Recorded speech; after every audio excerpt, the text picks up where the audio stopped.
عبد الرحمن بن اسود نے اپنے والد سے، انہوں نے حضرت عائشہ رضی اللہ تعالیٰ عنہ سے روایت کی، کہا ہم میں سے کسی کے خصوصی ایام ہوتے تو آپ صلی اللہ علیہ وسلم اس کے جوش و کثرت کے دنوں میں اسے تہبند باندھنے کا حکم دیتے، پھر اس کے ساتھ لیٹ جاتے۔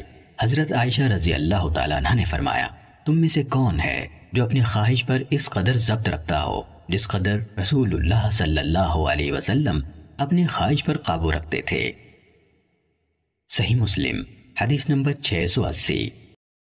ابراہیم نے اسود سے، انہوں نے حضرت عائشہ رضی اللہ تعالیٰ عنہ سے روایت کی، کہا ہم یعنی ازواج نبی صلی اللہ علیہ وسلم میں سے کسی ایک کے خصوصی ایام ہوتے تو رسول اللہ صلی اللہ علیہ وسلم چادر باندھنے کا حکم دیتے، وہ چادر باندھ لیتی تو پھر آپ اس کے ساتھ لیٹ جاتے۔ صحیح مسلم حدیث نمبر 679۔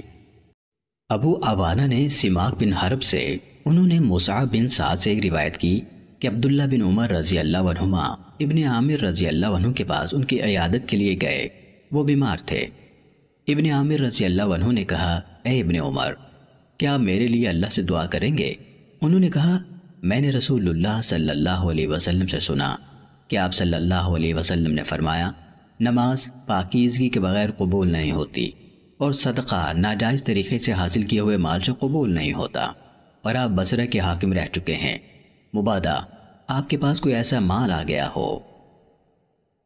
صحیح مسلم حدیث نمبر 535۔